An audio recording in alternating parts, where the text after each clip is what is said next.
deep thought questions. We are live from Not too deep. Dirty South. I don't know where Nats Man is.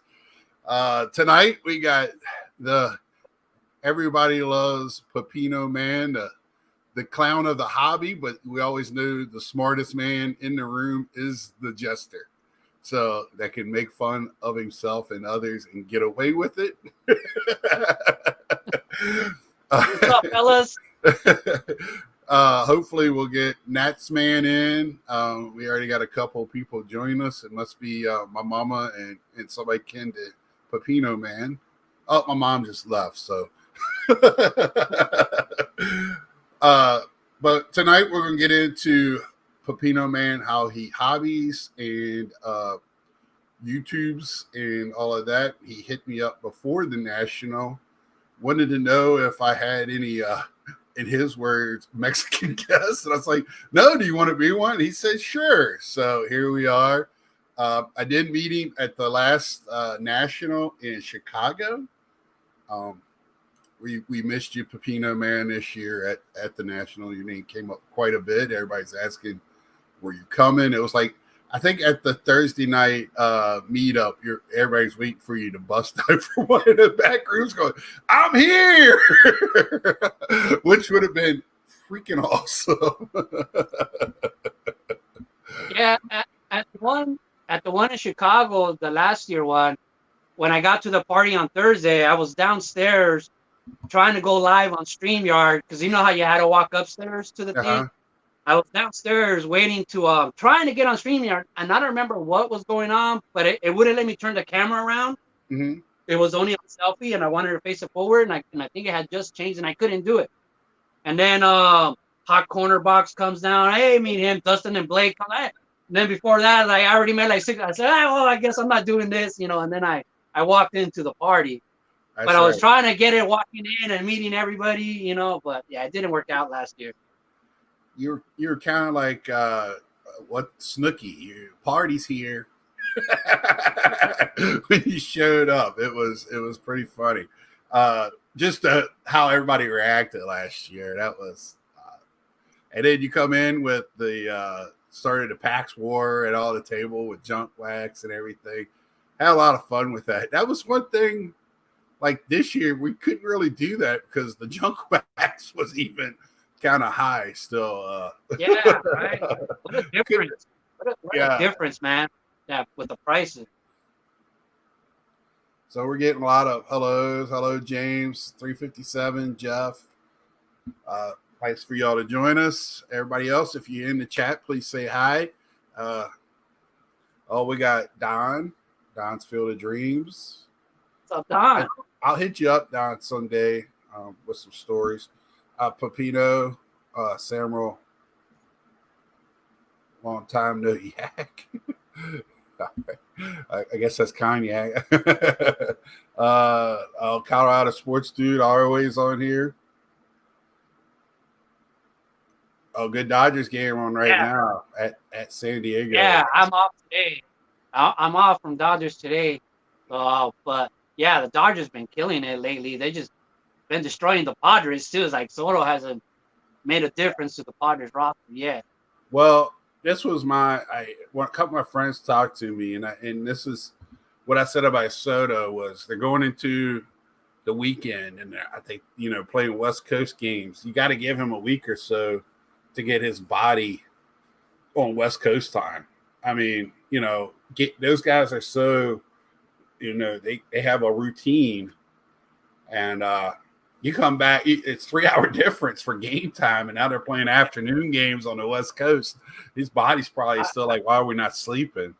I remember that there was a few players on the Dodgers that said they woke up, like they never changed the time on their phones and on their wristwatches. Right. If they had them.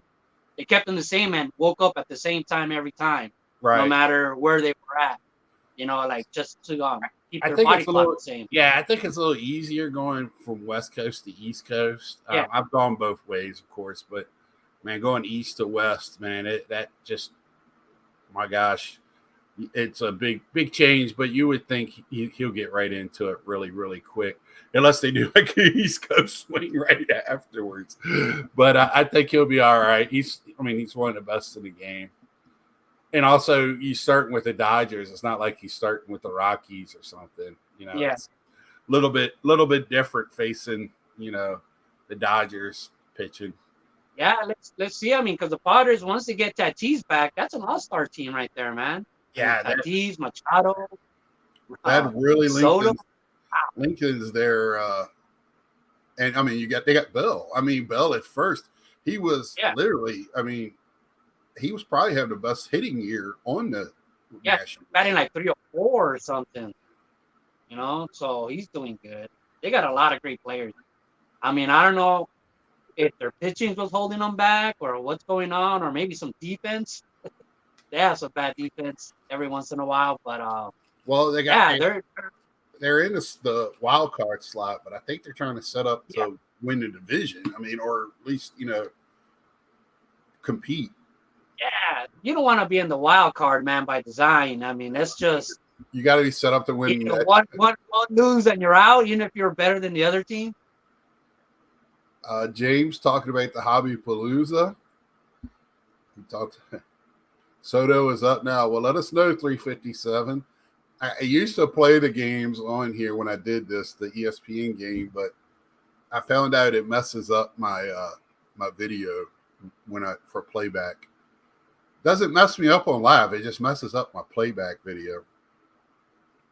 So I had to stop that. My TV's at a weird angle. So I remember listening to one of the World Series games, and I was listening to it right here in my room with my radio on, and I was live. Mm-hmm. And I just started my live, and I was like, hey, I don't have cable, so I can't watch the game, so I'm listening to it on the radio right now. And Corey Seager was up to bat, and like he hit a home run, and I took off my jersey and I spun it, and I hit my my little chain on the fan from that you pull down. Yeah. I hit that, and it went, and it broke two of my lights on my ceiling fan. Just boom, dark in the room. My whole room went dark. Glass went flying on me. I was like, oh, that was supposed to happen. Well, that made it exciting. I was getting ready to say I thought you might get a copyright strike by playing it on here. Hi, Dean. What's surprisingly not. I actually I've gone live quite a few games, almost like the whole 3 hours, and They never got nothing. Maybe I just didn't have it loud enough. Right. It's so weird. I know Bobbles and Ball Cards. I don't know if you're familiar with them. That's what I stayed with at the show this year. Really nice guy. So he was doing a live at the show, and the music from the Zero Cool booth was playing on his live, and he got a copyright strike. Oh, Soto is mic'd up. Like that? What's that? Have you ever gotten a copyright strike? I have not. No? I mean, I tried to kind of. The only time I thought I was going to be questionable was one of the people that make the boxes. They send out, with all the different packs of cards closed up for business when all the packs went sky high. So I got the last one, and I played This Is the End by The Doors, but it was a cover by another guy that didn't have a copyright on it. So I was like, I hope this works. And nobody said anything. And as long as you like put it down in the description, it kind of, okay, we got somebody. Whoops. Nope. That's not what I want to do. Drinking Heineken or Rolling Rock? Rolling Rock. That used to be one of my beers of choice as a young man. Same question. Do you have any Vin Scully stories? Oh, this was a perfect. We got a Dodger guy with Vin Scully passing away. No, not really any Vin Scully stories. I mean, I passed by him a lot, and when I used to punch in and out at the Vin Scully press box, I'd see him walking in and out and stuff, but I've never had interaction with him. Right. So, but I see him all the time. But he's one of those people too. Is like I wouldn't even know what to say to him, or I just get in awe when I see him. Like, wow, like I tell you, But yeah, you know, I almost watch listening to. Me and my dad, my dad used to announce college and high school, so I love listening to games on the radio. At an early age, I listened to a lot of radio games, and listening to him do commentary or way he does games, it's just phenomenal. He's always solo. And he just has a story for everything. The yeah. sports world is definitely gonna is a lot sadder. I got a little sad. I'm not a Dodger fan, but I'm a Vin Scully fan. So Yeah, he had a knack, and like his timing always seemed to be perfect. Like his story always seemed to end at the third out. Like it was just, yeah, he was something else. So, Michael, hey Mike, you get that picture I sent you? Hey guys, on the flip side, the Phils would like to play the Nats every game. Nats didn't look good. Poor Nats, man. Yeah, they won against DeGrom, but it was after DeGrom came out the game. Hey Brad, nice to see you tonight. What is this about Vin Scully? Oh yeah, yeah, yeah, that's true. He's seen it. If it's happened in baseball, I mean, he's pretty much. He wasn't pre-war, but I mean, he grew up in that time. So this I guy, mean, he called go when ahead. Hank Aaron hit his home run. They were playing the Dodgers, so Yeah, every time I hear the broadcast with Hank Aaron hit his home run, it's always the Vin Scully broadcast of right. Hank Aaron hitting his home Yeah, that's what I hope, because the Dodgers are away when that happens. So I'm hoping they'll do something for him when they. run. Well, we come just back. did it on Friday. Oh, We did it? just had it when, yeah. Friday and Saturday, practically everything, every little thing in between the innings was about Vin Scully. Okay, so are they wearing like a Vin Scully on their shirt or anything? VS? Yeah, they have a Vin with the mic right here, Or? and they also have this like Vin Scully hats that they wear during BP all the time. Oh, nice. It's I might have to look. yeah, At that. it's Yeah, that'll be yeah. Yeah, that's true. 357. Yeah. They were definitely that generation is we hope to aspire to what that generation did for us, before us. What's cracking, fellas? What's up, Sean? cracking. The premier Steve Jeltz collector. I had come out with some money and I told him pants on, pants off, whatever needed to be done tonight. If you wanted to go Winnie the Pooh, we can do it, whatever. Yeah, I don't know if you're familiar why I have that Steve Jeltz thing going on.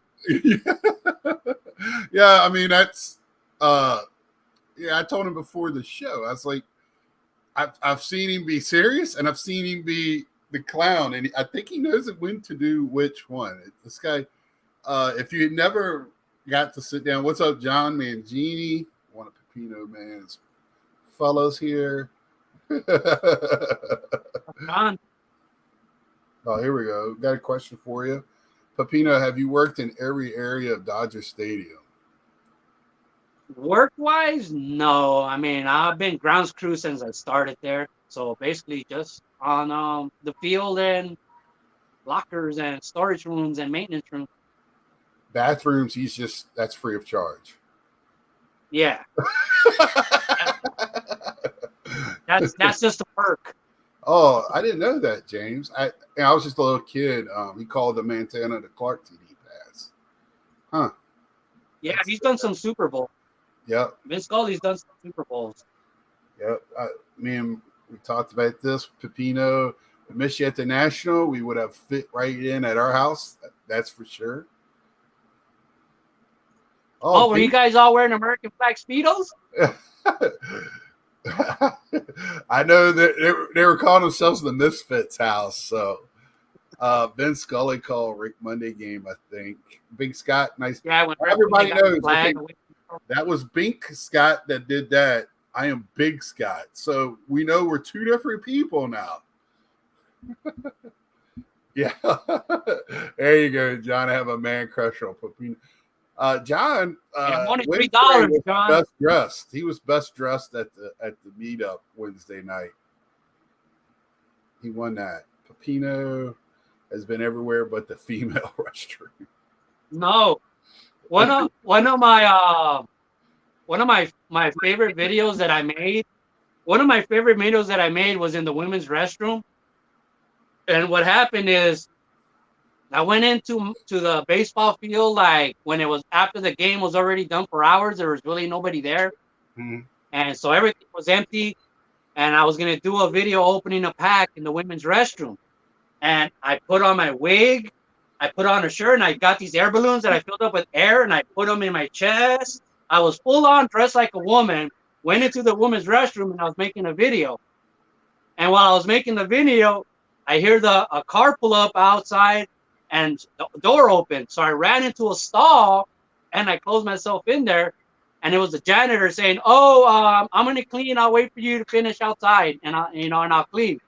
So I was in there, and I took out my balloons, and I had to release the air out of the balloons slowly. I was dressed like a woman, and I was in the women's restroom, and the guy's waiting outside for me to leave. And that's a true story. That video's still up. It was a long time ago, but yeah, I've done videos in the women's restroom. See, I think people lose the fact that you just want to have fun with it and do original stuff, and that's definitely original and different. But at the end of the day, you're showing cards. I mean, you made a statement, and we joke about it a lot on this channel. Is I always try to get everybody on every video to at least show one card, because Pepino Man said we need to show cards. And there's a lot of truth to that. And, I do this for funsies, but I do have my card on Wednesdays. That's my day to show off. But I always have cards in the background and some of my collection showing somewhere. So. Yeah, man, we're card channels, but then it's changed a lot now. There's so many card channels, like even the good ones. Like I watch Ziggy No, I watch all these new channels, breakout cards. I mean, not breakout cards. The one you were just talking about, those two brothers that are always just talking bad about the hobby now. Oh yeah, baseball cards, radio or whatever. Yeah, radio, those guys. But same thing, they don't show their collection. None of these guys show their collections anymore. I like what they're doing, but YouTube itself has gone in a different direction. It seemed like when I started, that's all it was people showing their cards. Now it's just people, gossiping about the hobby. Right, and a lot of gossiping about the hobby. Basically. It doesn't matter if you're right or wrong. It's just this is what I heard. Yeah, a lot of what sports radio has been talking about lately, they've been kind of off base. I don't really watch them. I watched a little bit during one of the scandals because they had some of the stuff that I want to see, and now I get them on my feed and have to say this is not for me. Do you collect Bruce Lee? 357 asked. Is he asking me? Yeah, that's what you. I don't know. I do not collect Bruce Lee. I've seen Bruce Lee cards. I have all the Bruce Lee movies. I don't really have this guy right here. Show you this. This is actually Bruce Lee. This is a Bruce Lee action figure that got converted into a Cholo stormtrooper. But this is a Bruce Lee body. That's funny. I think I've seen like a video or a clip with something like that. I love me some Bruce Lee. Right. I love his philosophies and stuff. Big Scott asked, now that the hobby has settled down some, do you think some of the investor channels will fall to the wayside? I think it's already started, but what do you think, Pepino? Yeah, it's going down a little bit, but it doesn't matter. There's a lot of channels that are just going to stay, because say a lot of these investment channels, when in 2020, when the market was up, now's the time to buy. Now's the time to buy. Right now, the market's going lower and lower. Now's the time to buy. Now, it doesn't matter where the card market is. They just keep saying, now is the time to buy. So the hustle they're always hustling, man. Yeah, They're always hustling. and it's always by the ones that they're showing, which for some reason is, that's weird too. That is, yeah, I think they're changing direction a little bit though. Now they're trying to get into more of like advice, which a lot of these should not be giving advice. I mean, I don't know if people saw like those back pages, like day 2 recap of the trade night, and I drop this name all the time on here. Jeff Wilson was talking to a bunch of kids about trading or whatever the card, was trying to give them information, and Eric just said, how ironic. I'm talking to little kids about cards, but it probably should have been the other way around. So, and this guy had a booth. It just kind of made me, when I see him have a corporate booth, I'm like, what? I didn't. And next year, corporate area is going to be bigger, and it's already sold out for Chicago. Yeah, that's just kind of the direction the hobby's going now. Like most kids that I'm used to, like what I grew up with, they love baseball cards, sports cards, because they love the sport. They love baseball. Baseball cards just like a byproduct of it. Now a lot of kids now don't even like the sports. They just like, but they know stuff about cards because all they got to do is look at stats. They don't got to watch the games anymore. So there's a lot of kids now that really are just in it for the money, and they think that's what equals success, and the hobby is, the money card. But yeah, I wish more people were like, and I just think for the love of it. It is what it is. With these kids, and it's not, being in it for the money, whatever. I mean, hopefully you fall in love with the cards, right? That gets you to the love of it that we're at, or close, whatever, a part of it, whatever. But when they start they have to win, and they have to brag about those wins. It don't matter if they're trading a $3 card for a $1 card. They can win on a trade. I mean, Mike O was giving me some examples and all of that. They have to win. They have to feel like they're getting over on you. They can't be fair, whatever. And that's let's say when I was a kid. Let's say when I was a kid and I'm trying to complete, my 1989 top set, and I have 2 Canseco doubles, a McGuire double, and whatever, and this guy just has a Brian Downing and a Steve Jeltz that are worthless, but I have the Canseco and the McGuire, which are the highest, best cards in the set. Right. But to me, they're equal, 2 for 2. You give me 2 cards, I give you 2 cards. That's how it was as a kid. Nowadays, I can see how people, they won't go for that. They just can't stomach doing that. How often did you go in a store when there's 3-pack cellos or 1-pack cellos and look for either on the front or back? If you couldn't find a card you wanted, you would find one of your friends' cards, so that way you have something to trade with. It didn't matter if it was same, like you said. I mean, yeah, we had the Beckett's and looking at pricing and all that, but we just didn't care. It was 1 for 1. I'll take your player for my player type of deal. I wanted this card, and that I need that card, and you need these. That's equal to me. You need these, I need those. Everybody's happy. We can all go. But then again, but then again, it's so hard. Just like comparing players from different eras, it's hard to compare collecting now, because even back then, the most expensive card in 1989 Topps in 1989, 1990 was probably $2 or $3. You know what I mean? Not like today where it could be thousands, Right. And I still can't get my head wrapped around that. I cannot get my head wrapped around that Vladimir Guerrero Jr.'s card is more expensive than Vladimir Guerrero. So it's hard for me to see that and understand it. And I might be showing my age a little bit and telling the kids to get off my lawn, but I don't play like that. I know how I collect, and I stay in there.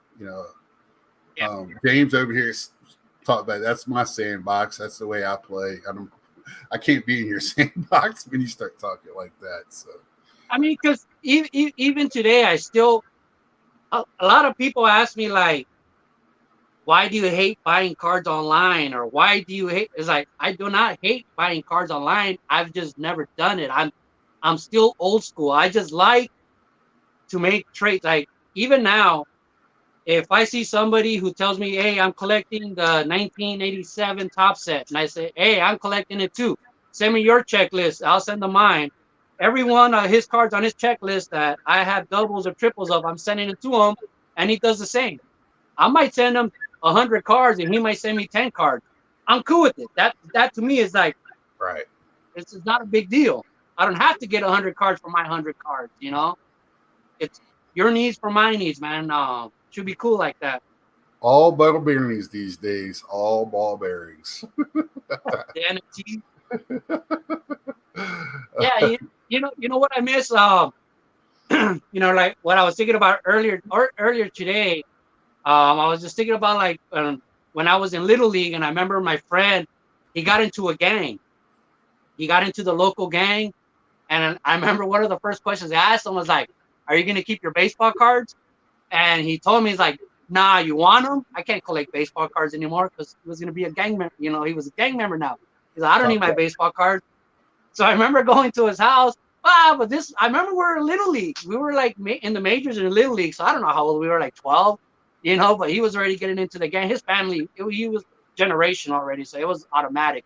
But anyways, I remember going to his house on my bike, and then he gave me a box. I remember it was a box of Vans, and he had all his cards in there. And I remember riding home, and I'm on my bike, and I have that box like sitting on my leg, so you're pedaling, your leg just going up and down, Right.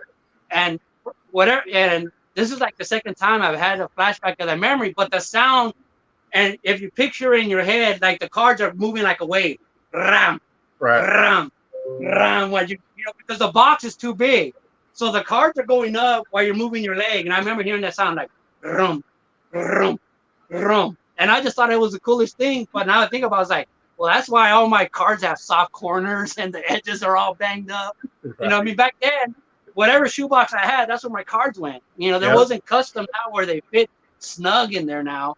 Right. I mean, there was, but I didn't get those. Yeah. I learned pretty on like with rubber band wrapping, the cards didn't like that too much. So I would cut strips of cardboard to wrap around the cards and then wrap it. So that was one thing. But I was the same as you. They were tossed in the boxes like that. I even had lunch boxes with cards. So I remember in my earlier days of collecting, I would keep them in the box that they would come in when you buy them.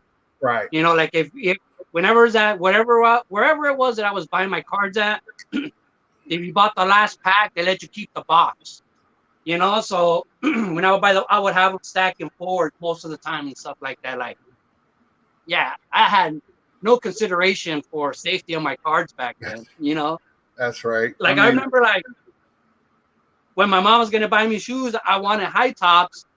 The only reason I wanted high tops because I had a bigger shoe box, so I could put more cards in there. Right. And I remember this too with my shoe boxes. So then I started lining them up when I started getting pretty good.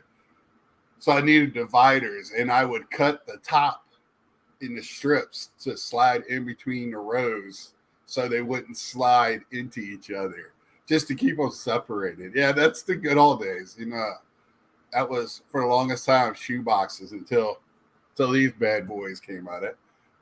Every time I buy those, I start laughing because I just cracks me up. So, but with the way you like to buy, packs and blasters. Have you been getting much more luck with that in the stores around you, or? Everybody's been saying that California is blown up in the collecting world. So lately there's been a lot of I can find cards now back again at the Targets and the Walmarts. Yeah. For like the last couple of years, it was impossible. Fair. But now it's I've been seeing them.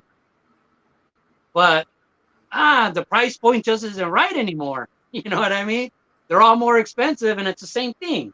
You know, Right. they're not Well, more and special or anything.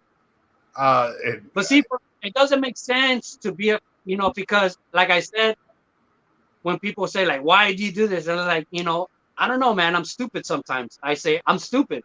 Like for me to try to put 2022 top set together by packs cost me like $1,000, where I could wait till the end of the year and buy the whole complete thing for $50. right. You know what I mean? But Right. I'm over here buying 1,000 blasters throughout the year.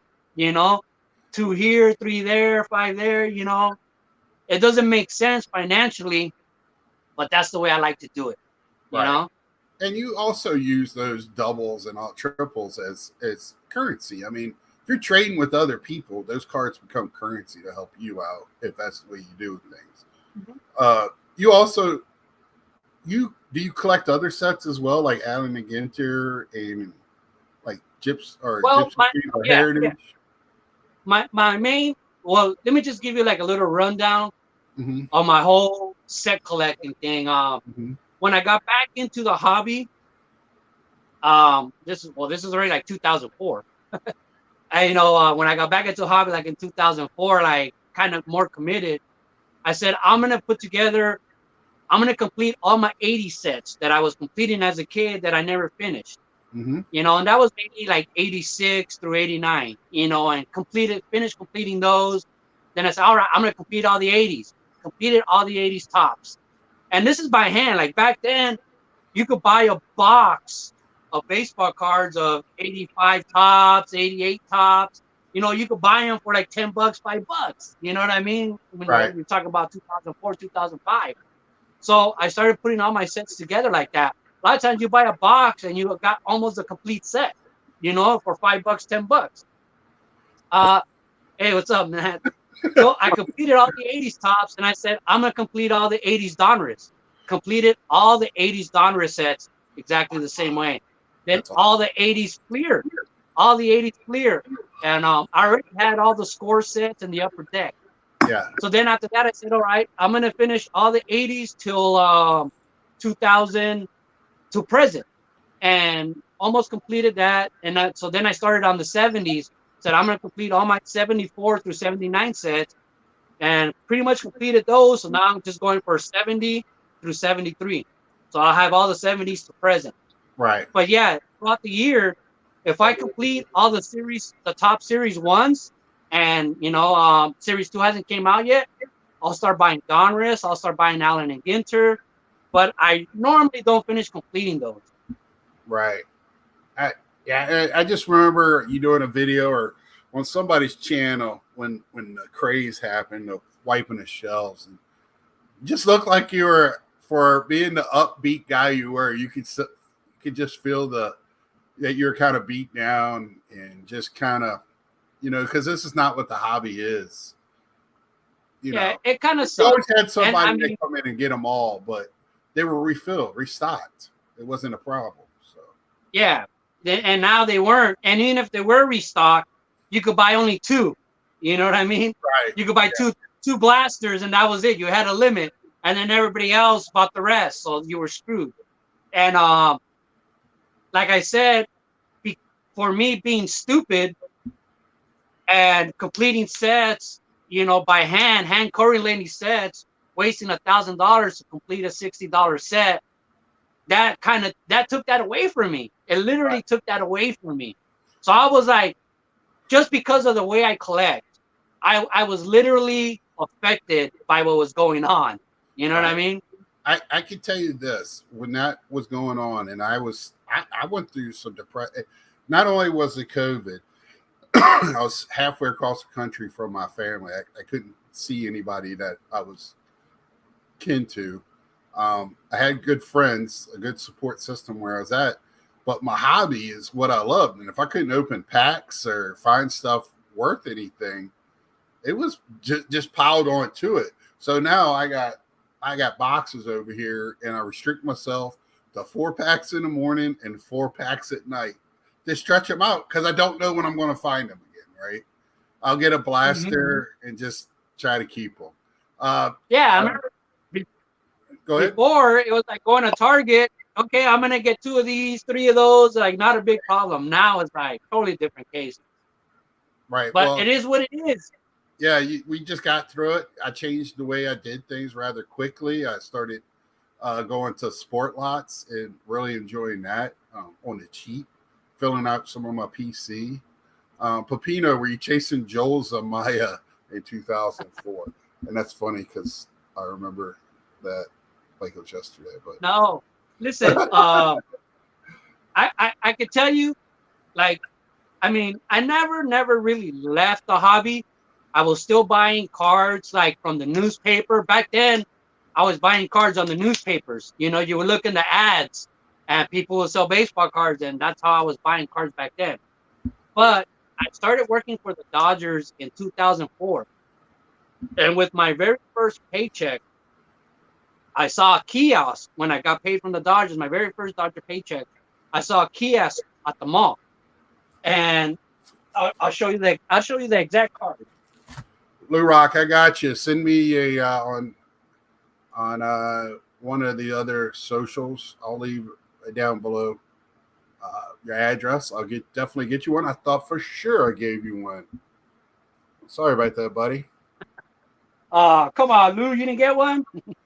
So this is 2004, and the guy is selling this plaque right here for $5. And I'm like, whoa, $5. I go, that's like $100 card. This guy doesn't know what he's doing, right? Right. So I start looking through the rest, you know, and I see this Alex Rodriguez, $5. I see this Derek Jeter, $5. I see this Albert Pujols, you know, $5. So I was like, all right, I'll get those for $5 each, you know, and it wasn't to my surprise. And I got home and like, I called a friend. That's kind of what they were worth. Right. You know what I mean? And I thought I was like, whoa. And I was like, whoa. That's when I really found out that the hobby was more expensive in the 80s than it was in the 2000s. Like, whoa, Right. I had no idea about this price drop. You know, Right. To me, I thought a Darryl Strawberry rookie was still $100. It was surprised, like, whoa, what do you mean they're $20? You know what I mean? That can't be right. The Right. Don Mattingly rookie, the Don Mattingly 84 Donruss, I could get those for $30. What's going on in this world? What the hell happened? You know what I mean? Right. It's that some of that's still head scratching to me. Well, now we have the artificial numbering of getting them graded, so that brings that prices back up. Yeah. Welcome to the show, Nats, man. Sorry we got our times screwed up with you, buddy. I'm sorry. I thought it was going to be 9 o'clock Eastern. Yeah. We were 8 o'clock, so we could put all the kids to bed. You know what I'm saying over here in our chat. And with Pepino, we're not going to be on a strict timeline, but we're going to try to stay around it. So you're just in time. Do you got anything for us tonight, Nats, man? Any stories or questions or? I've been seeing some propaganda, some damn red flag shit going on the news. I don't know if y'all have seen it. I typically don't talk politics, but I think it's pretty important to talk about this. They're saying Juan Soto went to the Padres. Well, it looks like he hasn't showed up yet. Operation put on by liberals. They're saying Juan Soto had a twin. I'm still recovering from that. I never thought that. Like I said, I never thought that was going to happen. If he went to West Coast, I figured he went to the Dodgers. Well, they did it to block the Dodgers. That's why the Nationals got good players back. I meant to tell you that. I saw one of your tweets. You got your shortstop of the future. You got a good pitcher. What's that? You got CJ Abrams. Yeah. They didn't have any place for him in San Diego, so that was a great move for both teams. So, none of them are going to be Juan Soto. Let's be truthful, but you got stuff back. That's always a good thing. You didn't let him just walk, and he was miserable there.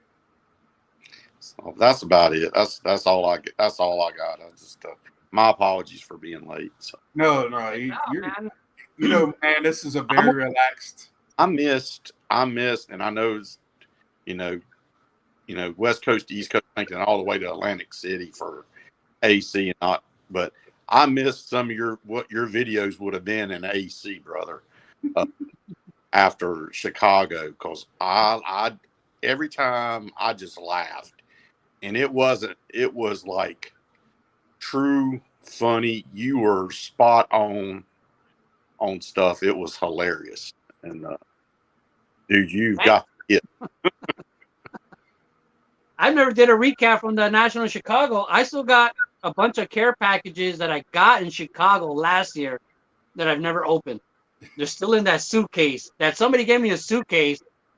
Do you remember that Pelican case I had? People were kind of like, some guy felt bad for me, so he gave me like a real case. I was like, I don't need a real case. That's my whole point. It's like, I'm fine with this cardboard box, but he gave me a suitcase, like a real one. Right here. Oh my God, are you serious? Yeah, he gave me a real one, like a real card suitcase. Dang. Like, Grief.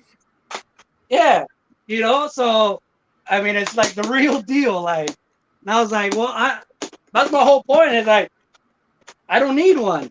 You know what I mean? But it's like, I remember this one time. Do I have my wallet? In my wallet, I have a lucky $2 bill that I had since I was like a teenager, since high school. It's my lucky $2 bill. So it's like 30 years old or whatever. You know what I mean? So it's beat up to hell.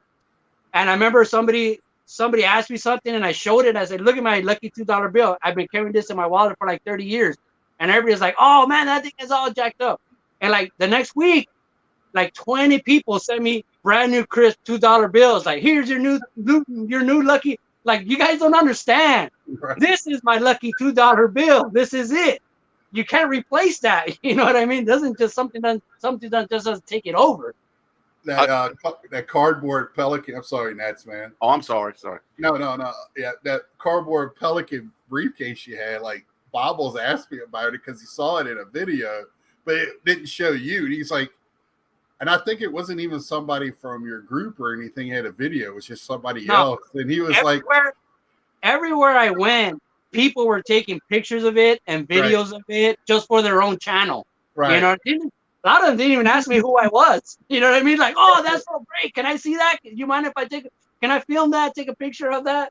Bobbles goes, who was that? And I was like, that was Pepino Man. He goes, oh, I should have guessed that. I was like, yeah, it was great. I was surprised you got your wallet after rooming with Filmington. He came to my room. We had a quick. I had my own room at Chicago, but he came to our room like at 2 a.m. to do a pack war. You know what I mean? See, I was telling somebody about that, and I'm like, I said, dude, I'm for real. It was late. Yeah, like the night was over. Everybody had gone their own way. I was already, getting ready to do my thing, and he calls me like, "Hey, you want to do a pack war right now?" And I was like, "It's like 2 a.m. He's I'm already in the lobby." I said, "Well, okay, I guess we're doing this." Don says, "Welcome to my world, Nats, man." He's a Pirates fan, so. Yeah, they trade everybody too. God, it's amazing how sometimes some teams can go from here to here. You know what I mean? With a couple of. Hey, Rick, how can you make it happen? They said Trey Turner did another really sweet slide the other. Yeah, he did a pretty good one. I did a video. I did like an Instagram thing of that first slide he did with Criminal playing, and I was like that at the end. Yeah, I think it got like 100,000 likes or something. It was crazy. Oh, damn, really? Nice. Trey Turner's nice, man. He just gets so overlooked at shortstop. I don't understand it. Yeah, he's like on some kind of crazy pace to like break Ichiro's record or tie it for like the most hits, like leading the majors in hits. Yeah. And he plays a nice shortstop. He got great range. Yeah, good arm. Average, he's above average arm, I would think. Yeah, it's all about dingers now and launch angle and exit velocity. I tell you what, my Mets got away from that crap, and they're playing 100 times better than they did last year. Usually how it goes. Yeah, and they look good against the Yankees. They didn't look too well against the Dodgers, but they lost that series. Yeah, I mean, the Dodgers have gone through their spurts too, where they seem to win like 20 out of 25, and then they lose like 10 out of 12. I mean, they go through the spurts. What I was saying before by Soto going to the West Coast, might need to get his legs under. The Mets played the Dodgers the first series on their swing. Then they went down to San Diego and just looked like unbeatable down there.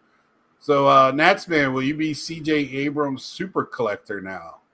Now, I've had some of his stuff before. Mm-hmm. I've got his first, prospect. I've got several of those. I've got like 4 or 5 that got sent off over before the backup happened at PSA. Mm-hmm. I got the chromes and the paper, and the chromes came back all but I got 2 left to send. I think I had 6. 4 went to PSA. All got PSA 10s. And then I sent one to CGC. It got a 9.5. I'll send it to CGC. It's going to come back as like a... Whenever the acronym. CSG. But that's fine. Yeah, I think he's not playing right. Is he in AAA or is he on a major league squad? Nats man, do you know off the top of your head? Bobbles will tell us. He's over here. I'm sure McKay is in the majors pitching. He's played major league ball. I mean, they have already. Not McKay, Mackenzie Gore. Yeah, they called him up last season. He played some last season. It's going to be interesting. Okay, he's in Fredericksburg, which is the AAA team. Harrisonburg is AA. So Garson. Big Scott. So Abrams is in AAA. Thank you guys. Yep, I think that's a good move. Don't bring him up. Let him start next year up. I think that him and Mackenzie Gore, great pickups. I forget some of the other names. I still don't. Does anybody know why Hosmer turned that down but went to Boston? I still don't. I don't know why either. Both teams are in last place. I don't know. It's weird. Does he think Boston's going to win next year? Man, who knows? I mean, like, you just never. I mean, when Albert Pujols was a free agent and he said, "I want to sign with the team that gives me the best chance to win a World Series," went with the Angels. Right. Like over a bunch of teams that had a better chance of winning the World Series. Right, the money. But he said that's why he picked the Angels. He wanted the team to get you got no chance of winning the World Series on the Angels. Right. You go for the money, man. Yeah. At the end of the day, I need extra cheese on my Whopper. I need that. Money.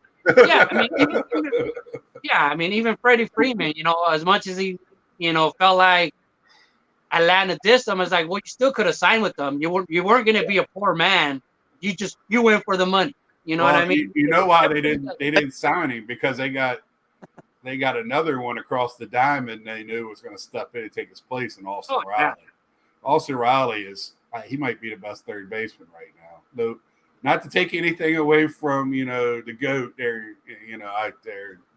Yeah, but Freddie's bringing less money home than he thought he was with the tax rate in California. Oh yeah, they said it killed him. Yeah, you got to think about that sometimes.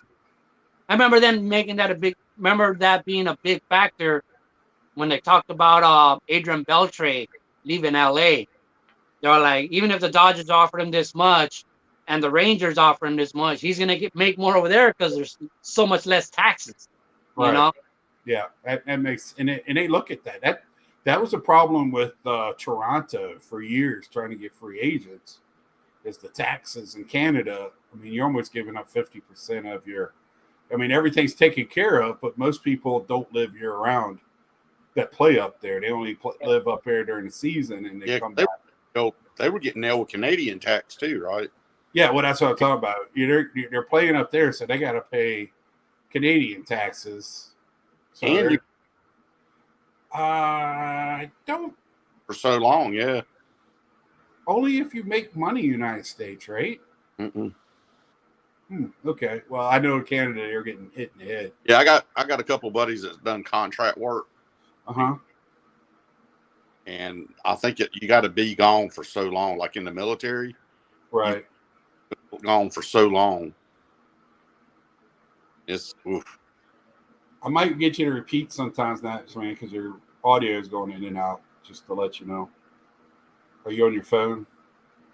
Okay, you're fine. It just every once in a while it goes.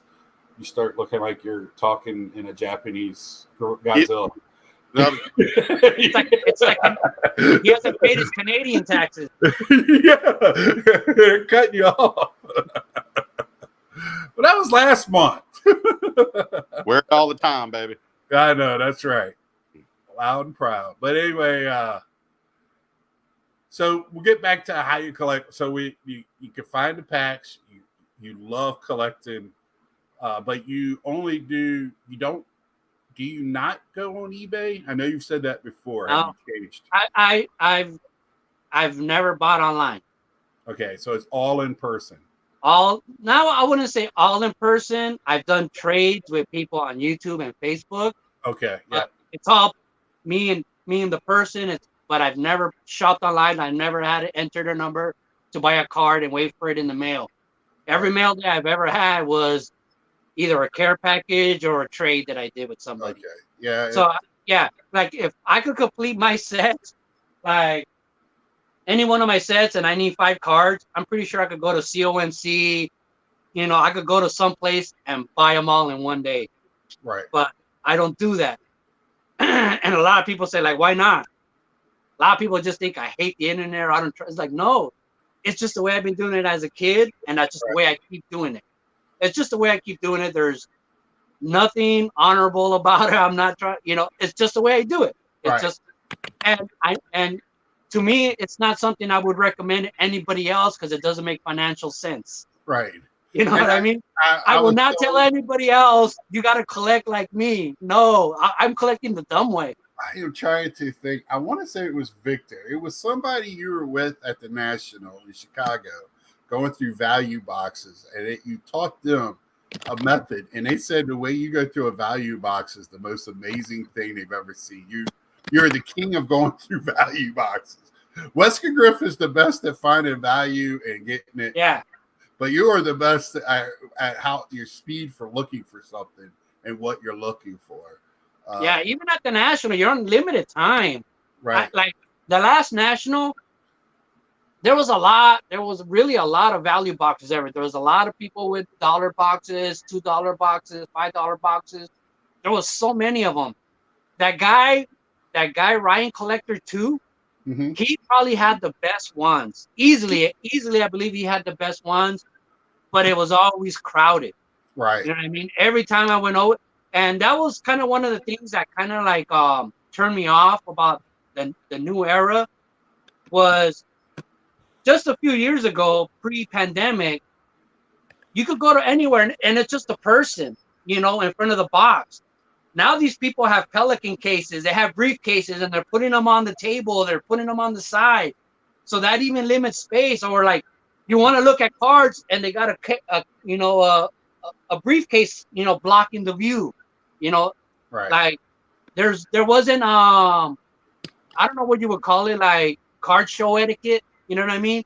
That was probably their first card show they've ever been to, or they're not too experienced. Like that's not cool. You know what I mean? Kind of thing. But yeah, man, I love going through the value boxes and stuff. But yeah, that was one of the things I noticed last year was like the newer generation, they like that was gone. You know what I mean? The how to handle yourself at a card show, like right. And I mean, this year there was Pelican Breezes, of course, but it seems like there was a lot more of the smaller ones. Like the kids were all carrying around the smaller ones, and then for the trade night, you saw the big ones. But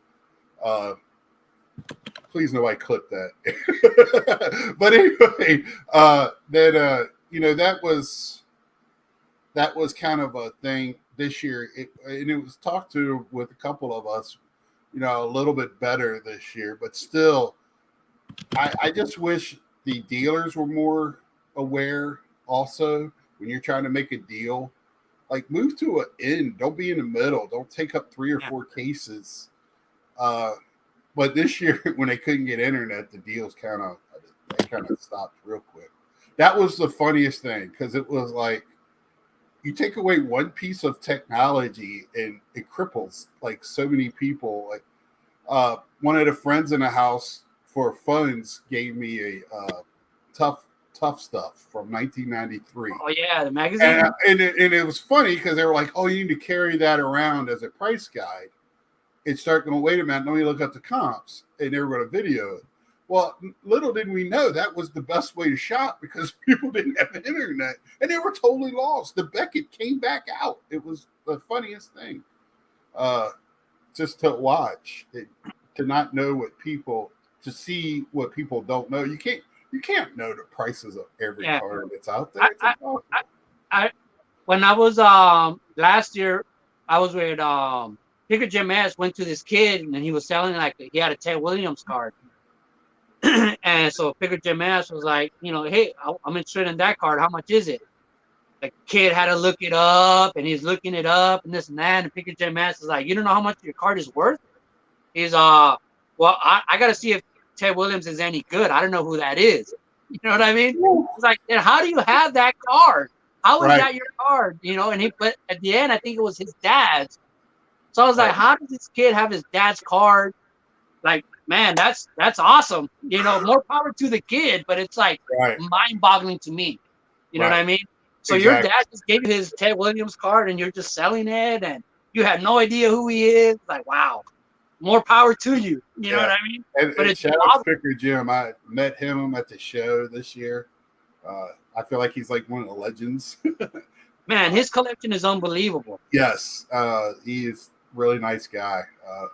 Well, the thing about Picker Jim S. too, last year, I mean, I met him like the first 2 days. He was with our group. We were talking, and I never caught his name.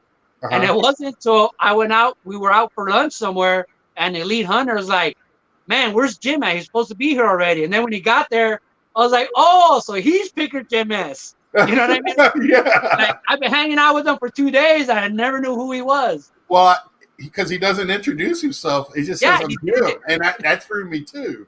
So somebody said it. I was like, oh, that's Peter. I did the same thing at the hangout. I met him that day, and I was with Bowman 1951. What? I can't remember. And 53 is Alex, and 51 is what's his name? Alex. Shame. Alex. He's gonna watch this, so shame on us. But he's another one. McGaggles. I'm trying to remember how to pronounce his last name. Right. I asked him, I said, what is your background? Where do you film your videos? Because at work, we couldn't figure out like his background. We would sit there and watch his video over and over again to figure out, because he would talk to the camera, and then when he showed it was like nothing in his room matched up to when it was like, what was that? And he told me it was like some dollar background he bought at some store. I was like, oh, okay. Oh, that brick? Yeah. And he goes, you're the first one to ever really notice that or say anything. Because I was like, is that a basement? Where are you at? Because he showed his card room. It's a nice room. I'd never seen the brick in there. And I'm like, so where do you film that? Now I know. And I feel a lot better. Yeah. It didn't throw me off enough where I can't watch it, but we would rewatch it and try to figure it out. It was like, we were playing Dora the Explorer or whatever. It worked.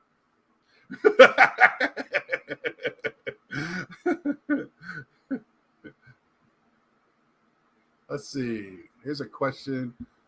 Pepino, before you go tonight, what is in that Mickey Mantle box? The suspense is killing me. Mickey Mantle Box? Which one is that? I don't know. I have no idea. Is it like, I have this Mickey Mantle? That might be it. I don't know. I couldn't see that on my camera. I mean, I got almost my entire Mantle collection in this Mantle box. I mean, that's like literally my mantle PC in this box. I mean, like, That's nice. The coins, yeah. I got the Gary Carter. Those things oh, are like, I tough. literally have like all my mantles. There was a couple of mantle sellers that's all they had at their table was mantles. Raw too. You would have been loving it. But Yeah, I mean, you'll buy graded, right? I just picked up a couple of mantles that I'm going to show in my next couple videos. Okay. That I don't understand how they're popping up now, because that's what I tell people all the time is like, I tend to overpay for cards nowadays, because if somebody has it at a card show or wherever, since I don't shop online, I don't know when I'm going to see that card again. Right. So sometimes I have to overpay, even if I know it's too much. Yeah. But I can't take the chance of not seeing that card for another 5 years. You know what I mean? Right. And I as a player collector, I think all of us player collectors, you get to, but I rather uppay on a mantle than I would a guy playing right now. And I won't uppay on a guy play. I will on my Clementes if it's something like that. Yeah, I mean, I picked up, like, I'll show you guys a card I'm going to show my next video probably, I guess. Like this like, I got all the playing days Mickey Mantles, like the regular years. And all I'm missing is like the little insert card from all the years. Right. So I got that card, and I picked up this card. That's nice. Like, that's a good 2 shape cards too. on my checklist. And I think people might forget how serious of a collector you are, and shame on them, because if they focus on the fun you have on your channel and not on the substance of what you're bringing, shame on them. That's all I got to say. I do appreciate it. What's up, Nats, man?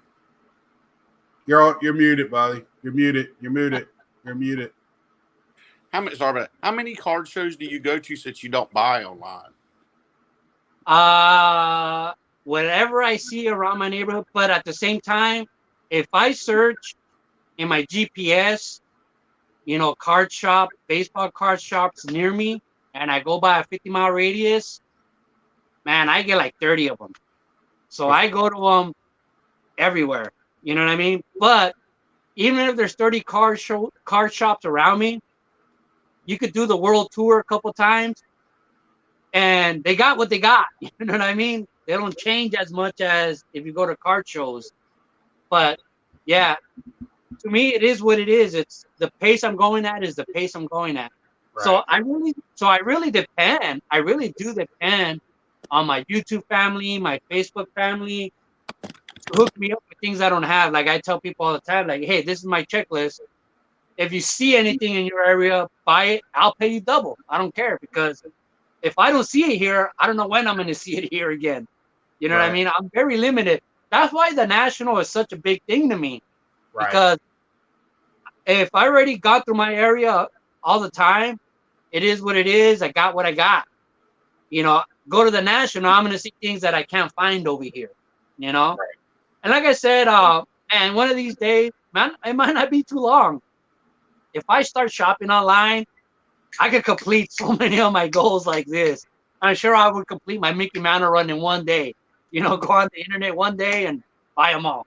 Because I only have a couple of inserts left. A couple of like home run thing, a World Series thing, or American League Bronx Bombers kind of little things. Now, the most expensive cards I got out of the way. I just need the small cards. But it seemed like before I wasn't able to find them, and like I just showed you 2 of them, they're coming up a lot more. It seems like there's a lot of vintage collectors selling their cards to the car shops around here. I think there's a little bit of a pre-panic going on of what's going on, but not enough to change the hobby. The first one you showed, the blue box, which is that mantle special edition they sold on Tops when they got back the rights for him. Yeah, that's what that was. I might open it tomorrow. Really? Tomorrow. I ordered a couple of. I did buy a couple of those. I've opened up like 4 of those, and this one my friend gave it to me at Dodger Stadium. Oh, Told me to okay. meet him in the stands, and he gave it to me. Right. Was it a Craigslist exchange or? No, it's just a friend that it was a friend I met on Grindr. Okay. Yeah. Pafalsi, that is Tino San Martino and Ivan Putski autograph. Man, Tito Sammartino. What's that? Oh, I remember then Tito Sammartino and Ivan Putski. Yeah.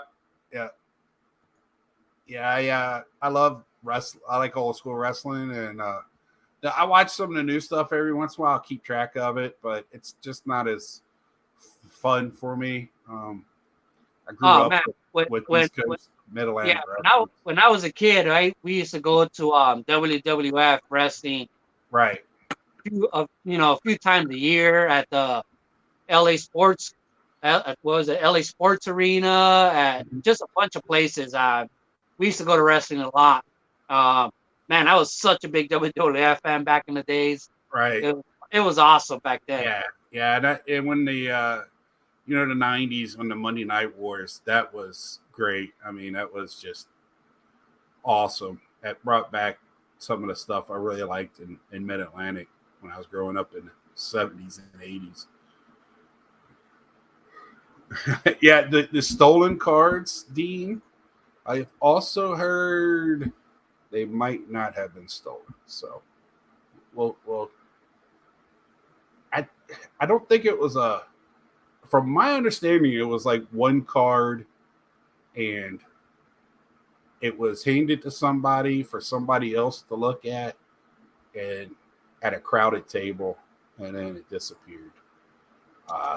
That was the way the story was presented. That's not the one where they're talking about where that guy got the cards and said, let me give them to my kid to hold.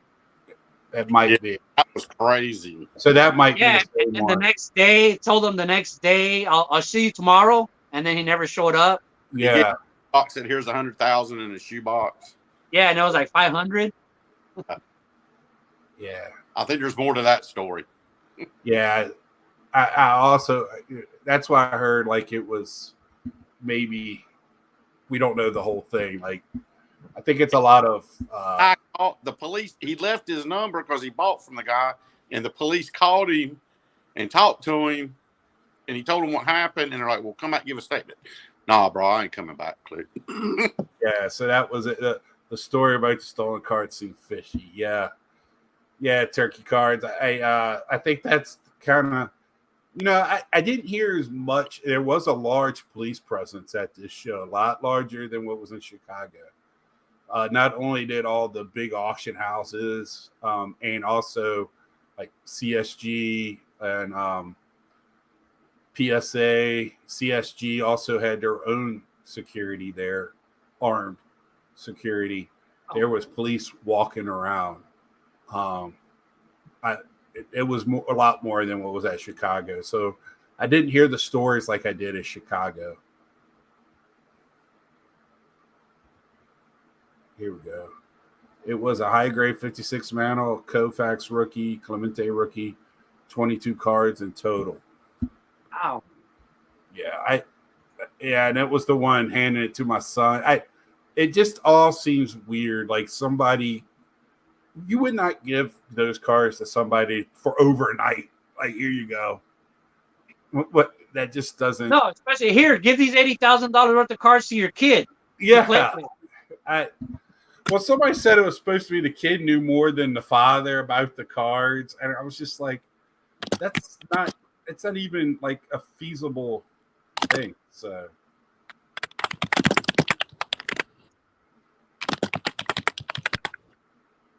what are you typing? Still working, brother. Oh, you're typing. Okay, yeah. I thought it was Pepino Man walked. Oh, you had to get a refill. So Nats man, Yes, tell sir. everybody how you're feeling now, because there was a lot of speculation and everything about why you won't at the show. A lot of people's imagination was running wild. you just don't have to tell us exactly, but just tell us There was your health. There was a serious health concern Mm-hmm. from a prior illness, and would have life altering. But everything is good to go. Clean bill of health, and so I'm very, very, very, very, very happy. Yeah, so we need to get that passed around because at the Wednesday night get together, there was a lot of concern, and throughout the whole show, every time, I try to not let the stories get too wild, but just the unknown is worse than the knowing when it comes to that, because everybody knows how much you wanted to be there, and then you couldn't go. So it wasn't monkeypox or anything like that, y'all. So right, yeah. So it would have been cool to know somebody with monkeypox.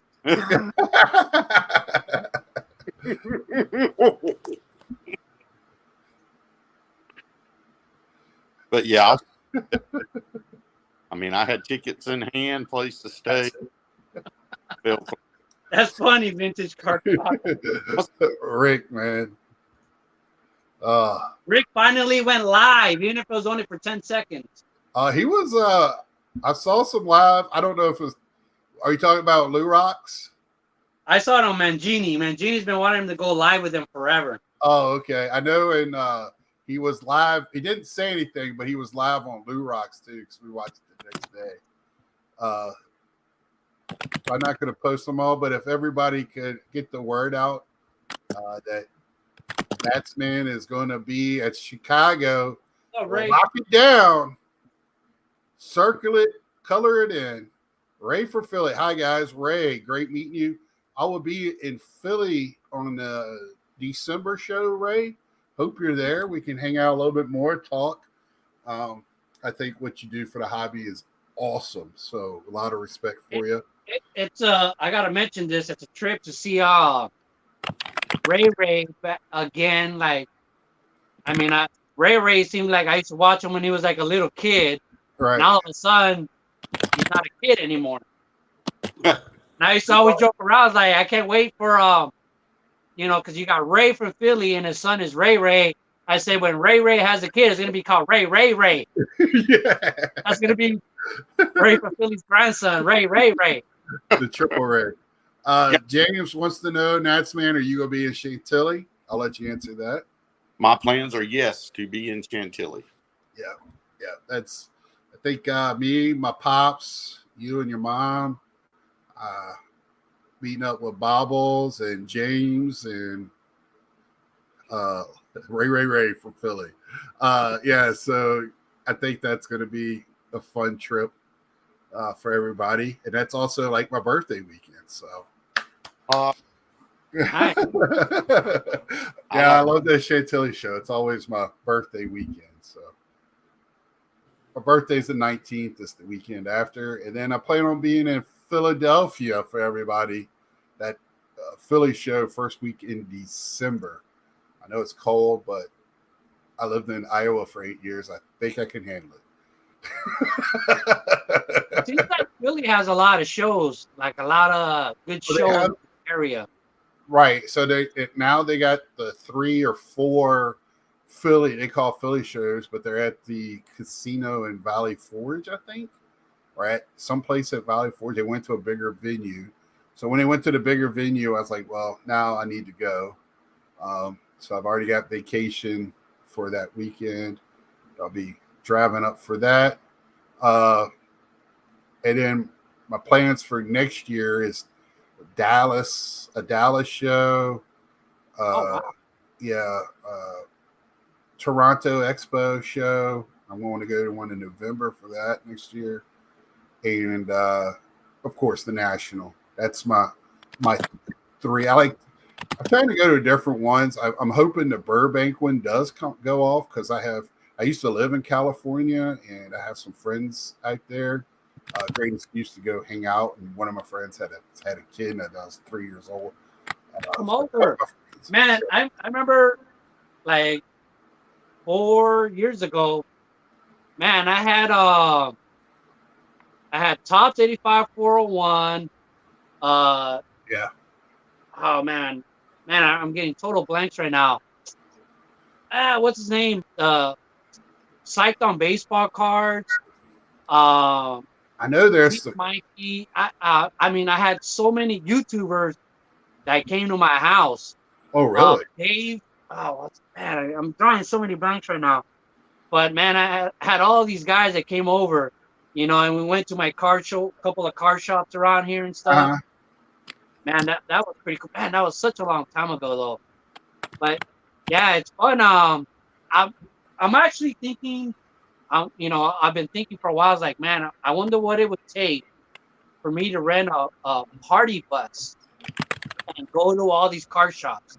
Right. Like, what does it take to do that? You know what I mean? And I know. I know. In Atlantic City, they were cheap. It was like $40 a person, I think, or something like that. If that's all it is, man, that would be cheap. Yeah, it was kind of. I was like, holy cow, to rent for a night. Samuel wants to know, Pepino, would that mantle box be worth more sealed? That's cool if you want to leave it that way. I'll let you answer that. I know how I feel about sealed product, but go ahead. I'm not huge on leaving products sealed. I like to open them. Right. I always, if I have multiples, I like to leave one sealed. Right.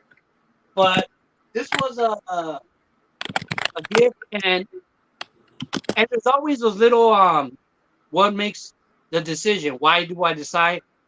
This doesn't really have any high value cards, but there's a chance you might get one. Right. So leaving it sealed doesn't make sense. Like, what if I have a 101 in here and I leave it in here forever? Right. The world will never see it. Right. You know what I mean? Yep. Yeah, I got a few of these that I bought off other people, and it doesn't make sense to not try to collect the whole set now. You know what I mean? Because I did buy like altogether probably like 6 boxes that I've opened up already. Right. So I might as well make the run for the set, and I got this one, and this was a gift, so I feel like I gotta open it. Right. I mean, but I'm gonna open it. See, I usually keep the boxes to those special editions and just put them around. So if I like the artwork on them, I'll keep the box, right? But I gotta open it. I'm a collector, man. It'll drive me crazy to have a sealed box in there. You know, like the old boxes, I love how they had them at the bottom. Right. You know what I mean? Yeah. Oh, this is a clear. Yeah. They used to have them on the bottom, and and you could tell the difference between like you still got the top 86 tops on the bottom. They'd be red instead of black. They, still got the top of that box. No, I don't have the top for this one. Oh, this you know who's on the top of that, right? 89 Fleer box. Gary Carter, wasn't it? Yeah, that's my man. Yeah. I just bought a whole collection of Gary Carter. 4 2-rows. Have you seen the collection that baseball fan bought? What do you want? Which one do you think I got? I don't know, but that dude Tanner, man, he bought like a whole super collection of Gary Carter. A Gary Carter collection. So do you think he still has that one? Oh, are you one of the ones who bought some of them? I bought them. I bought that whole collection. Oh, did you? No way. The 4 boxes, yeah. Oh, wow. Wow.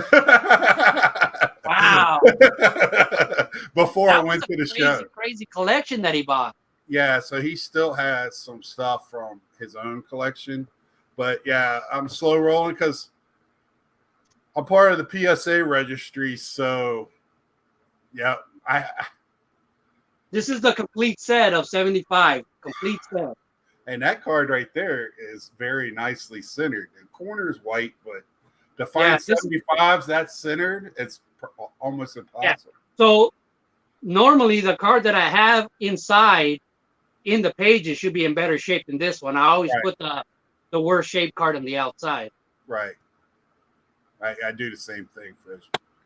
Yeah, I'm a player collector instead of a set collector, but Gary Carter's who's my main, and probably Pete Alonso is my. Now I don't really have to. I'm going through the collection to see what cards I still need because this collection's crazy. It's got, if he's on the card and it's somebody else's card, he's got it. It's just nuts. Yeah, because I have this on the side of me on my shelf, and I Uh-huh. used to always tell Steve, the Carter Kids collector, I Uh-huh. go, I have Gary Carter looking at me every day. I see him. He's right next to my desk. You know, and Right. this is why, because I have this right next to my desk. I say, I look at Gary Carter every day. Right. Yeah, that I don't have that tin. I like that tin. I have to find that one. Yeah, it's the '87 baseball. It's really nice. Oh, okay. Yeah. The But Fleer I mean, set. yeah, because it's the glossy one instead of the Gloss. regular. It's the glossy. Yeah. Nice. Very That nice. this is my one of my favorite sets of all time. Is the '87 Fleer. Is like so beautiful. The colors. Yeah, it is. It's a I that Fleer was my favorite card. When it came out, I fell instant in love with Fleer. And I know early Fleer and Don Ross, people make fun of the pictures, but I like the rough pictures. That's kind of like the old school days, right? Yeah. I don't need to be perfect. Well, like the originals, they're all pretty fuzzy. Right. Just like I took them. but like, look at this. This is what I always say about the '82 and the '83. Hopefully, you guys can see this because I can't see this. But like the '82 and '83 is like, what's the difference in them? Right. You know, well, you're showing us 83 and 84. I mean, '82 and '83. Yeah. It's like all they do is change the bat, you know, and put a glove on there. Right. Yep. Yeah. But like I said, when I have it in facing this way, I can't see what I'm looking at. Right. Yeah. That's what I'm directing you. I'll help you out. But I love those early days of Fleer and Don Ross. I really do. The only Fleer that I really don't like, and I think a lot of the same people are the same one, is the '91, banana Fleer cards. TTMers love that though. TTMers love that set. Yeah, because it does pop when they sign it. I don't really. A problem with the '90 Don Ross for me is not so much that it's ugly; it's just so much of it. That's a card we're going to be opening till the end of time. That in the early, the triple play cards. Jesus Christ, we're going to be seeing those packs forever. Who knows? I mean, Jazz Family is going to have just an unlimited supply of '90s Don Ross. It's amazing how much him and his brother open up. What are they looking for? I don't know. Yeah, exactly. What's the biggest hit? What are you looking for? The second year Griffey? I don't. Oh my goodness. Well, Pepino Man, it has been a pleasure. Do you have anything else you would like to? Well, we'll end it with Victor here because he can say stuff like that. Buenos, no cheese. No cheese. Oh, USC Trojans. And let me just love cheese. Oh, nice. You gotta have some cheese. What is that? It's a card graded by Beckett. It's just a giant slab. Right. Throwing cheese. I got you. Bob gets it. Yeah. Oh, it's a relic card. Koufax. Yeah, it's a little booklet. Very nice. One of the big boys from big. I do want to say this. If you're not friends with him on Facebook, are you on Instagram? Yeah, I'm on Instagram, but okay.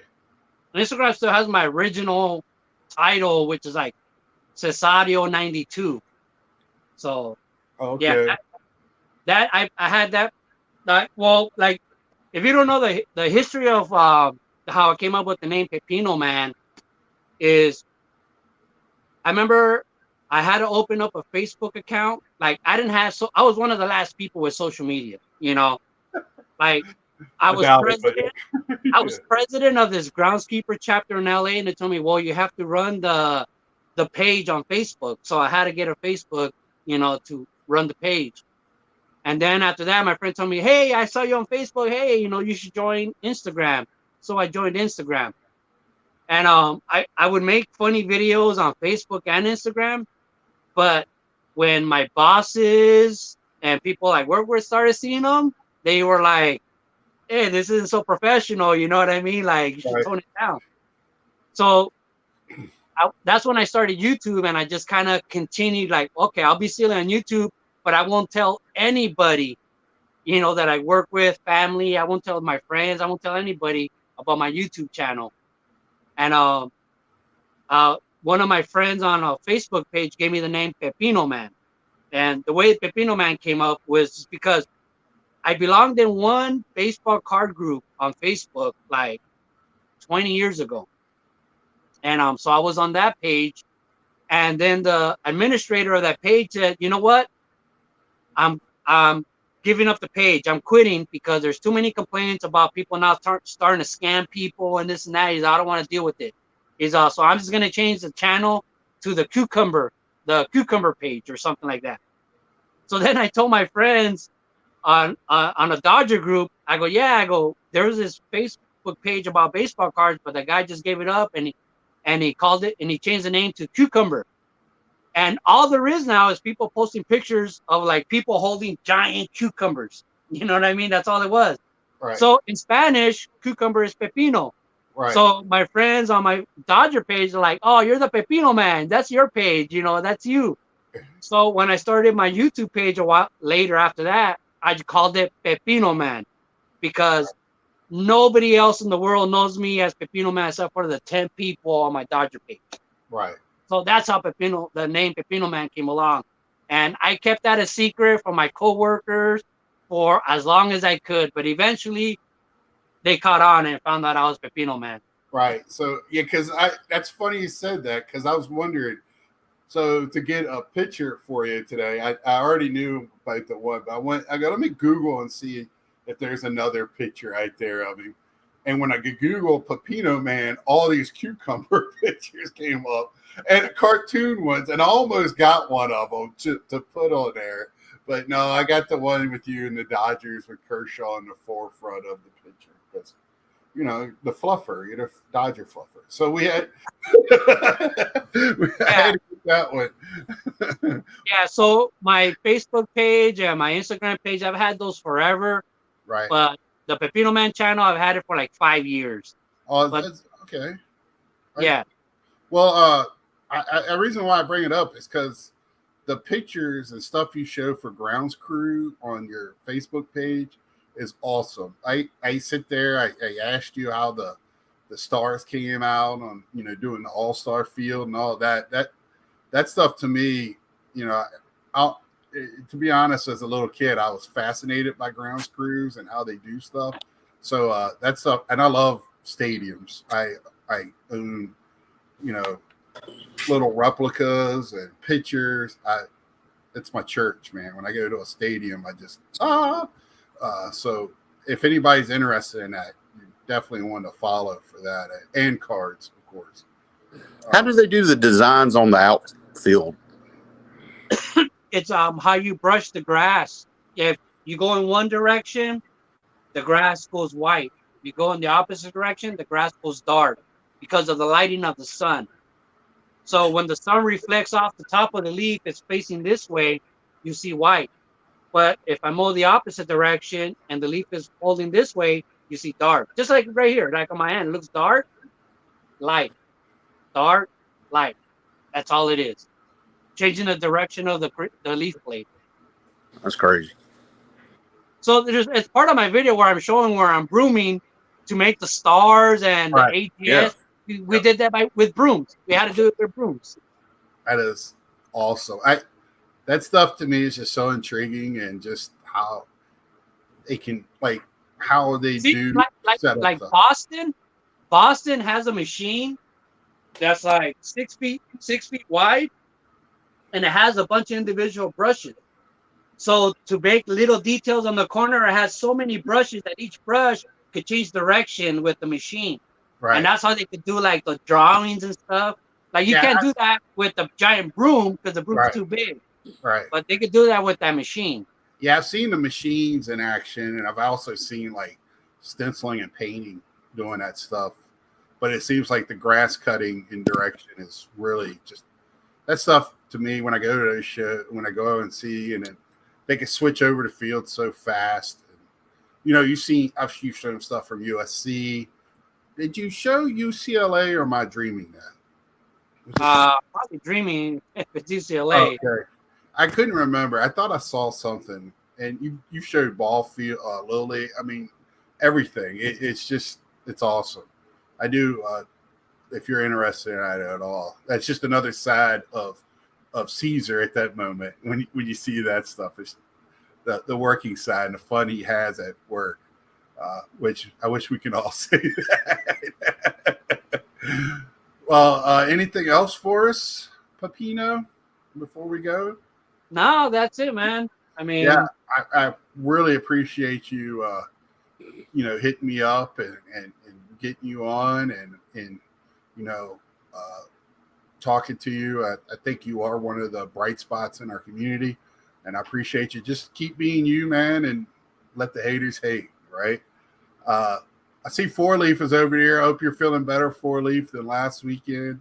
Oh yeah, that didn't come up, huh? But yeah, I heard there was quite a bit of the COVID. Yeah, it didn't hit our house. I don't think anybody at our house got it, but man, it seemed like it ran through. It seems like everybody that stayed in houses or not kind of got hit with it. So yeah, even during the All-Star game, a lot of people just think the All-Star game was like a couple days, but it was really like a week and a half of events and stuff. And man, I think we had like 6 people from the grounds crew that caught it, but it seemed like everybody had it for like 2 or 3 days. You would test positive for 2 or 3 days, 3 days later, 4 days later, test negative, come back to work. So whatever strain that we had was a short one. Well, we got it at work they ran through my work about 6-7 weeks ago, and the majority of them was that case, and they kept them out a week just to keep them out a week. Me, it took 16 days. I was like, what is going on? And I didn't feel bad, but I was like, now I'm getting, very good. Good job, Four Leaf. Way to come through, buddy. 3 negatives. They got a strand going on down here in our area. My doctor was telling me it doesn't matter if you're vaccinated or not, or had it before. You're going to, again, it's a different strand. Yeah. And it depends on the strain, man. I think, Right. And then, if you're in that population that's susceptible to getting it, more so, someone. Right. Mike's told everybody. Mike got it. He's still trying to get over it. Sounds a lot better today. But I hung out with Mike most of the show. I mean, me and him pretty much at the end of the day. And on Sunday, I hung out with him and his dad almost the whole day. Papa O is a great person. So you go to his channel and he's on there. Everybody say hi to Papa O.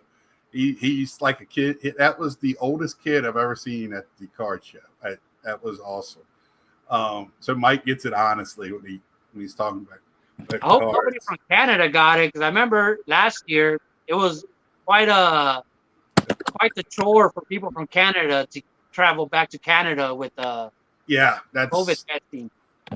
More variations than prison products. Paige, you won the show. That's the truth. Yeah, it's just all over the place. I kept testing myself to protect my coworkers, right? So I just wanted to make sure I was good to go to work, because we don't have a large staff where I'm at. So if a couple of people out, we get the Ron Say. Yeah, the Ron Say rookie. We found one. I should have went back and got it. It was a 1, but it was a pretty nice 1, and it was like $70 to $80 or $60. I hope Mike's on here. He saw it. Me and him saw it. Oh, that's nice. Always got to show a couple of cards, right? Do you see what Ray said? Schmidt in big letters, just to let us know. That's a Ron Say rookie. Yeah, I did that to Mike. I go, look, Ron Say rookie.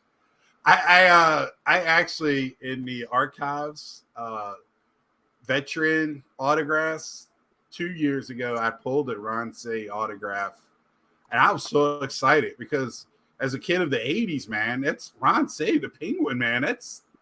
That was a huge card you look for in packs, you know. And my sister loved the Dodgers growing up. I lived in a house where I was a Mets fan. My sister was a Dodgers fan. My stepmom is a Reds fan, and my dad was a Braves fan. So it was fun. Your house was split in quarters instead of halves. Yeah, and now we all like the Nationals to some. Yeah, that's. If you haven't, I gotta say, I want to say thank you to everybody that did take the time to see my last video. I know it was long. I got some good feedback, a lot of thumbs up. But if you haven't seen it, I implore you to watch it in sections if you can. I think I had a fun, good return show.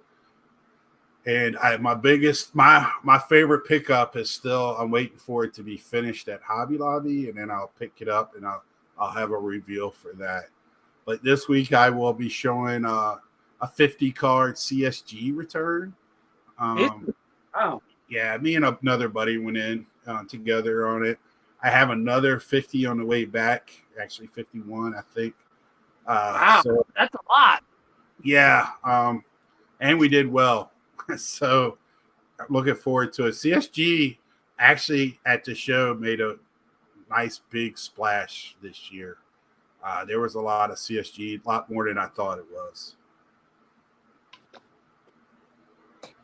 All right, guys. Yeah, Paige, because they wanted him to have an Americanized name to sell to these Roberto. Don't call me Bob Clemente.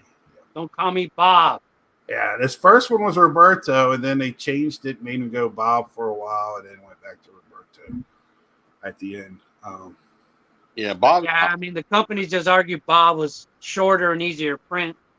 And they wanted to Americanize him at that time, where now he would be wanted to celebrate it, which he should have been. He should be celebrated. They do celebrate. American, he was a Marine. Yeah, he was a Dodger. Remember, Roberto Clemente was drafted by the Dodgers. But they didn't use him. Yeah. That was cool. He joined the Marines, though. I didn't realize that till not long ago.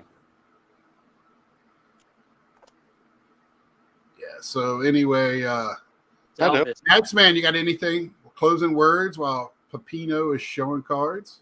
I did get back my PSA, my last PSA 11 card submission. That was 16 months to get back. Are you going to show us on one of your Facebook or here? Or? Yeah, I was thinking about it because I got a lot of young guys from the Nationals that's still in the farm system. Mm-hmm. Pretty funny. I think I got the song. I just going to make sure it's not copyrighted. The children are our future. And I was going to use that as the Instagram song. I did get Connie's back. One was a 10 and one was a 8. Oh, really? Yeah. Okay. Yeah, I have one that's going to be kind of interesting. I got an Austin Matthews from the metal. I got a 3 on. It's in the net. Those things are so badly cut. I just wanted it in plastic. I didn't think it was going to be a 3. I thought it was going to be a 6, like my other ones, my Ovechkin. But we're talking hockey now. So, hey, man, the big O. Yeah. Did y'all see Miko's yes. that he got back from CSG? CSG? Yeah.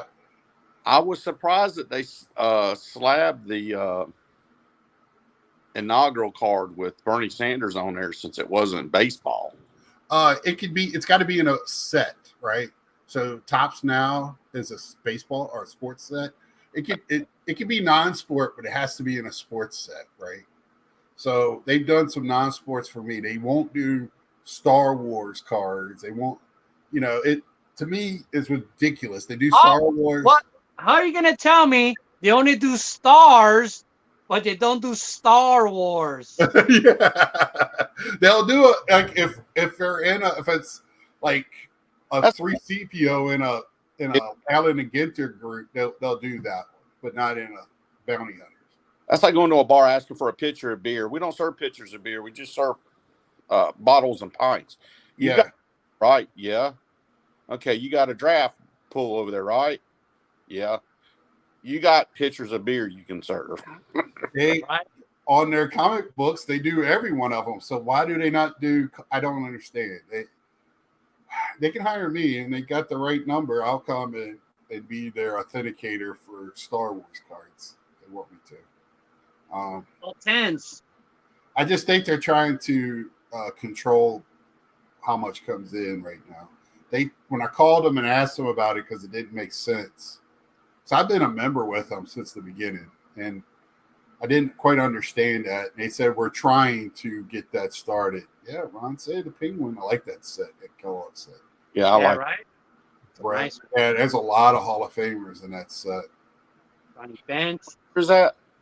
Mike Smith, Johnny Bench, Mike Smith, Phil Necro. Nice. What year is that? These Kellogg's are, what are they? 78, 79. No, they're No, Yeah, they're in the I'm looking. 80s, right? Because the Kellogg's I got, I don't think were colored like that. I think mine were the white ones. Well, This they is go all the way back to like 69. yeah, like. Well, this last year, man, I can't see anymore. just Page is discovered saying that. 1980. Yeah, they're 80s. These are 1980. The last year on the back are 1979 stats. You got any Perino, like dog food baseball cards? Yeah, I love those. Like I know I had like the Don Mattingly's, the Wade Boggs on those, and when they did a lot of them in the 80s, Steve Garvey rookie, underappreciated card. Garvey's Kids. All right, well, we're going to end it here. We've been going, an hour and 40 minutes. This is like, we're in Mike O territory. So until next time, like, share, tell a friend, and we'll see you. All right, guys. Peace. Deuces.